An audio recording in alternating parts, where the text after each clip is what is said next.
What's up everybody, welcome back to another episode of multi-hunt builds. This is going to give you the equivalent build that I showed you for the insect glaive, except with a few small tweaks, same armor set, but it's going to allow you to take a charge blade. This is going to allow you to put a charge blade into every hunt that you face, and it's also going to give you a good set of skills to make sure you can survive well, your survivability is strong, and your DPS windows are utilised to the maximum of whichever playstyle you choose to do. You're going to find a couple of differences here, which is going to require you to do a little bit of sharpening, but in terms of where we landed and what we can do against most monsters, this is going to be the one that you need to do. We're going to be running a paralysis build on this one. Now in terms of the role, you're going to be looking at what I believe to be the perfect role for this particular build. 3 attack infusions straight to give you maximum attack, and then 3 attack reinforcements, 1 sharpness, 1 element to give you that little bit more paralysis to make sure that when you're using your vials you are absolutely maximising the output on your paralysis. This build is going to be centred around a lot of offensive skills with a mix of defensive skills. There is some gems in here that I'll run through that may be a little bit harder to achieve, but it doesn't necessarily mean that you have to squeeze every single one of these in to get it done. But going straight through, Guardian Ebony Helm, Arc Vulcan Mail B, Guardian Ebony Braces B, Arc Vulcan Coil B, and the Ray Sandgreaves for that one little pip of latent power, which I'll run through shortly.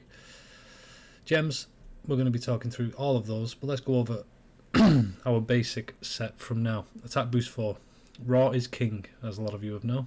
Most content creators and people out there who have spent the time to develop builds in the equivalent of this endgame pretty much done the testing for us to make sure that raw is king at the moment. Paralysis builds, as most of you will already know, are incredibly strong against most monsters and will give you optimum DPS windows to make sure you're contributing in a team hunt, or if you're going solo, to make sure you've got them good windows to put out a good amount of damage. Offensive guard, absolutely fantastic skill. This skill itself, when you're doing your perfectly timed guards, when you can squeeze them in the hunts once you've got used to the rotation of the monster, is going to give you a 15% attack buff, which is absolutely priceless in this meta. You're going to need that little boost just to make sure that you're really optimum when you've got good DPS windows to put them out. So offensive guard's got to go straight in there. Load shells, increasing your shell and file reloading speed. For us it's all about files. Charge blade charges 5 files on yellow gorge.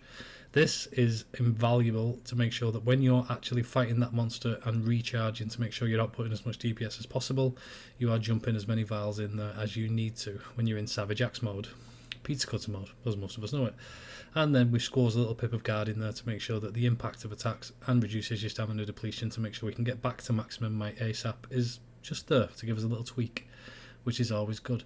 So weapon gems, we'll go in a magazine attack duel, Guardian Iron Wall duel, and an attack duel 3. That's going to be your main basis and focus. The only thing that you're going to be lacking on this is your sharpness, ability to be able to maintain as much sharpness as possible in Savage Axe mode, as we know that it shreds sharpness like you wouldn't believe, but still good.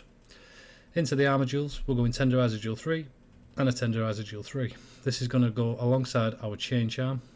Chain Charm is going to be running Burst 2, which is quite easy to get once you put a bit of time in, but due to the way that the sets are actually giving us the other pips of Weakness Exploit, is going to allow us to run full Weakness Exploit.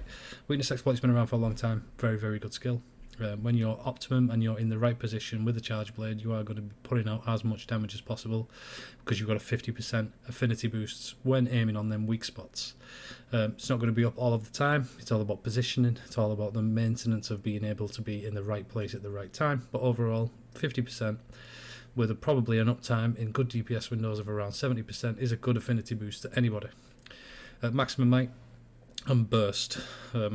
Burst we'll go through first. Absolutely fantastic new additional skill to be brought into Monster Hunter Wilds. Hasn't been around with us before, but when you're using Savage Axe mode and your DPS windows are up and you've got time maybe coming off a mount or whatever you might be doing, Burst is going to activate at the right time to enable you to put out a big stat boost and put out as much damage as you possibly can. Burst at the moment is in an absolutely fantastic place, and it's recommended for 90% of builds I will recommend to you. Maximum Might, staple build, been around for a long time. Stamina is full. Once you've made your movements and you've moved into positions, Maximum Might's going to give you an extra 30% affinity, which is going to make sure that you are in a great spot. So Maximum Might, fantastic. Utilised with the charge blade, use it. It's going to give you free affinity just for being in the right place. With this build I've got a couple of different things that have been brought in by the set pieces, but it's going to give me flinch free 2, which I have implemented a little bit into the build just to make sure that my DPS windows and I'm not getting knocked away too much, and latent power giving me that extra 10% affinity, and stamina depletion, which is always nice to have even though it's not quite necessary in this build, but that should put me in around about 85% affinity through certain chapters of the fight once I've took a little bit of damage and made sure that I have procced the latent power. Really good. Divine Blessing, been around a long time, reduces damage taken by 15%, does activate quite often, it's always nice to have and can save you in a sticky situation if you need it. Recovery speed, doubles the speed at which you heal recoverable health. You couple this alongside Arkveld's Hunger, you're only going to get a little bit of recovery each time you do and find a window of time to do as much damage as possible, but coupling them both together is always a nice thing, but it's a free skill that comes with the gear. Part Breaker I've implemented in there, only at level 1, but just because of entering Savage Axe mode requires you to break a wound. This is going to enable you to just do that little bit more damage when you are doing your Part Breaker and you're positioned well enough to make sure you're locked onto that wound to do as much damage as possible. And because we're going to be running group hunts, Shock Absorber is always nice to have, especially because of where I'm going to try and position myself in the fight. Longsword users and other people, I shouldn't be influenced by how they're attacking and where they're attacking the monster and being flinched at any point. So we like to just stick Shock Absorber in there. It's a level 1 skill, it's worth putting in, especially in a group hunt setting. But overall, coupling Ebony Ordergarden's power with burst, so it's going to give you the +3 attack when burst is active. It's minimum, it's small, but it's something. It's a little bit extra, just for having the pieces in to make sure we've got weakness exploiting the rest of the skills we need. It's good to have. Arkveld's Hunger, been around in many of my builds. It's there, I've utilised it sometimes. I've felt them not necessary to come away and heal from the monster through big DPS windows if we can get a bit of a stun lock going. And I can recover quite a lot of health over a period of time. Good to have, I like it, it's been around a long time. But overall, quite an offensive build. But guard, giving me that extra bit of decreasing the impact of the attacks that I'm receiving. And offensive guard, if I can time my guards well, make sure I can get a power clash in each fight. I'm also going to be getting an attack boost coming out of that, which is really nice to have to help buff me as much as possible. But overall, good build, strong, and can go anywhere. Most importantly, doesn't matter where you are, you can set this build against any monster and you will be contributing in a group setting very well. The only problem you're going to find with this is sharpness. You're going to find hitting blue sharpness quite frequently, especially in hunts where you and your squad are being efficient. You are going to burn through white sharpness like you wouldn't believe. You will find yourself in blue sharpness. It's your choice how optimum you want to be. Do you pull away from the monster at the right time to do a sharp while on the go, or do you power all the way through blue sharpness, sacrificing that extra bit of damage to make sure that your DPS window is long and strong, which is good.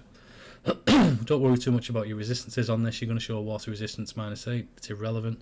Duna is not something you're going to be fighting on a regular basis due to the way that endgame is designed at the moment.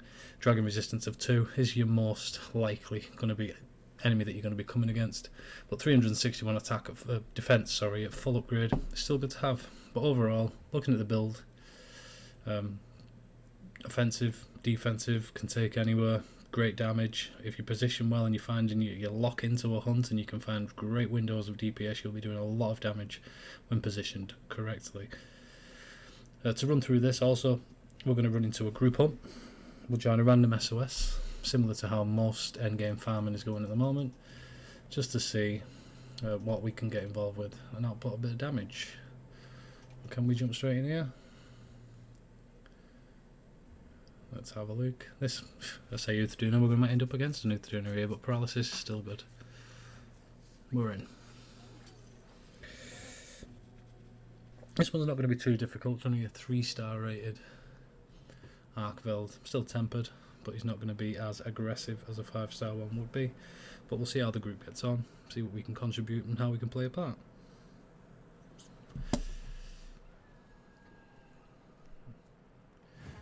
Let's have a look. As you'll see as I enter each hunt, we'll be using armor skins, just basic. You don't need mega armor skins and mega demon drug. They can be quite expensive to upkeep. Even with Nata's farm, once you've unlocked everything and done all the side quests, you're going to find that to maintain a lot of mega demon drug and armor skin is quite difficult if you're doing a lot of hunts, but still keeping them in each hunt is quite vital. Due to this environment, we're not going to need any hot drinks or cold drinks. Just for Life's always great for group hunting. Those of you who are not crafting it, please craft it, put it in there. You can find that a lot of people who struggle with hunts, or even yourself sometimes if you find yourself in a sticky situation, can contribute massively to keeping people alive. And it's a quick cast, it's a big heal, and can enable you to get back into the fight really, really quickly. So, Just of Life, highly recommendation. But we'll have a look at the duna. We'll see how the squad are getting on. We've got 2 bow users in this hunt as well, so maybe more of a defensive placement.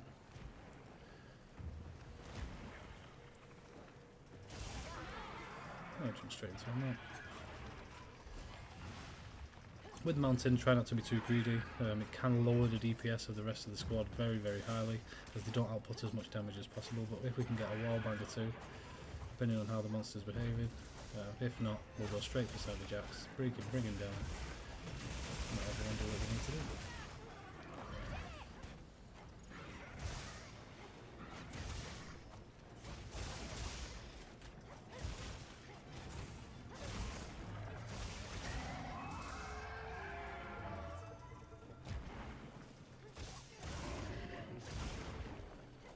I'm not in a great spot here. He's going to crush me against the wall, but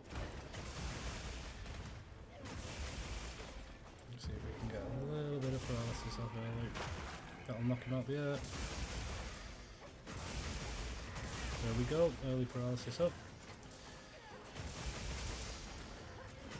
We timed the blue wound well, maybe a bit too early, we won't stun lock this guy.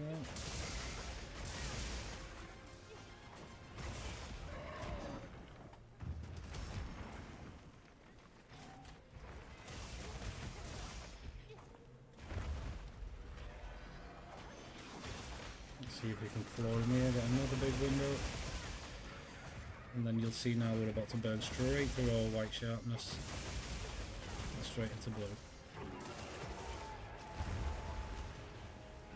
I am blighted here, but Mizutsune is never going to be too much of a threat due to how it's structured at the minute. If we get a tempered version, we will see what happens from here.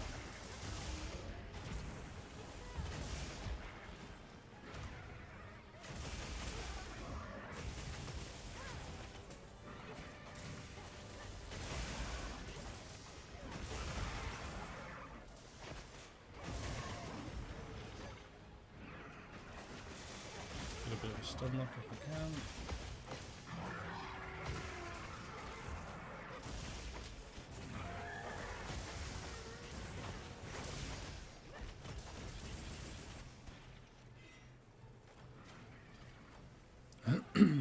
Really quick window to lose a lot of sharpness, but due to how the hunts are at the moment, monsters move quite quickly, will allow us to get straight back in and carry on.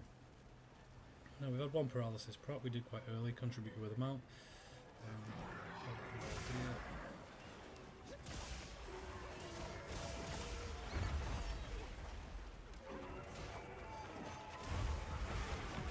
Nice. Go for the checks. Paralysis, no, it's a shock. Captured. Done.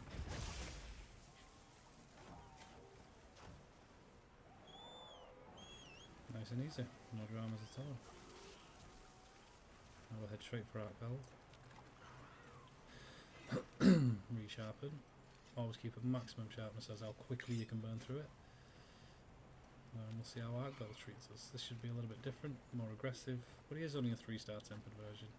The team seems to be doing well. Due to the fact that there's 2 bow users, this might enable him to be a little bit more aggressive with how he moves. He might want to move around the battlefield a little bit more due to the positioning of people using bows and how much damage they can do, which may lead me to chasing him around a lot.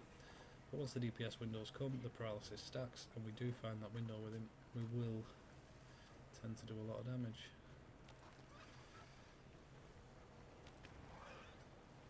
Well, let's see. I'll need to recharge the shield here, make sure if I want to do a full element discharge I can.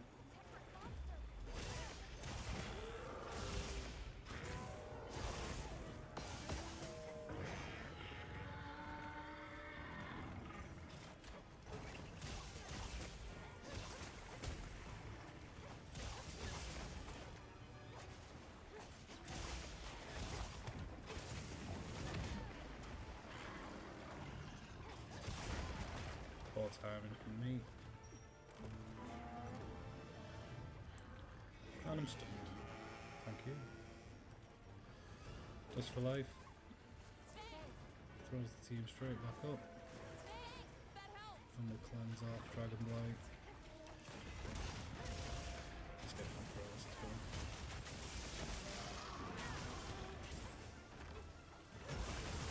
Should happen in the next instance.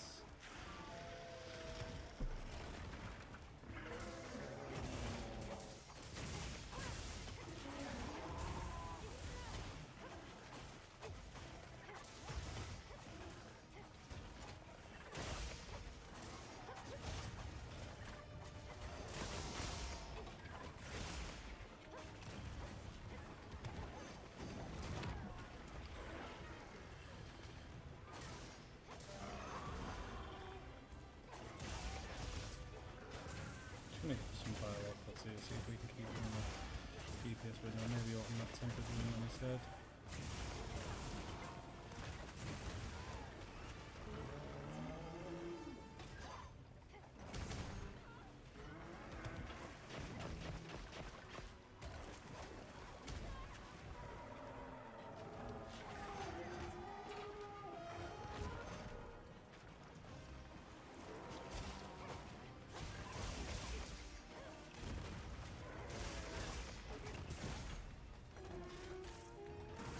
There's the power clash. That was nice.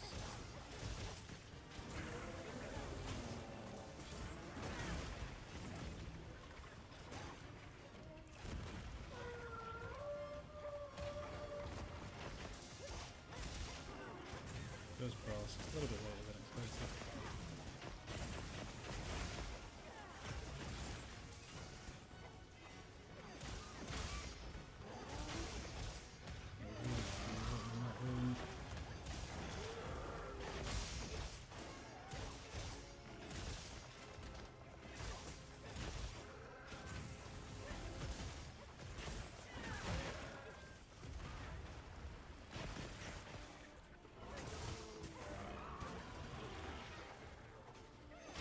There we go.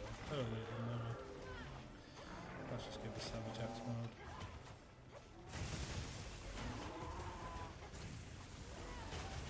Blue sharpness, we're going to suffer a little bit here. Try and reposition. Sadly, that's the best dimension of this.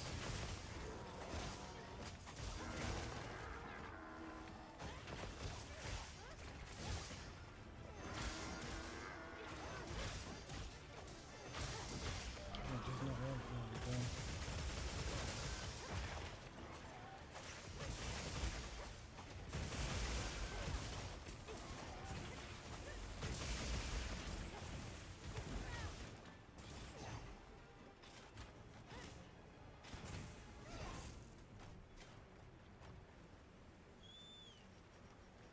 Not the greatest run, but safe. No drama, didn't feel a need to heal. He's not very aggressive, he's not doing too much damage. The build is enabling us to get the blocks in when we need to. Perfect guard and the power clash enabled more windows. Paralysis enabled everybody else to get more damage out. But it's safe, it's efficient.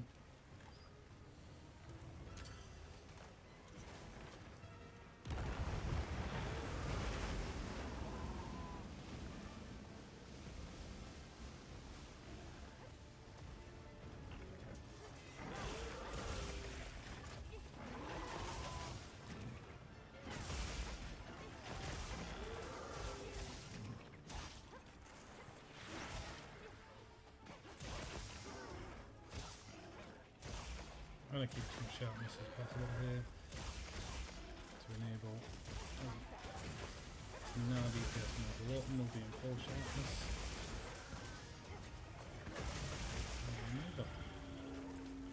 I didn't need to do too much in that one.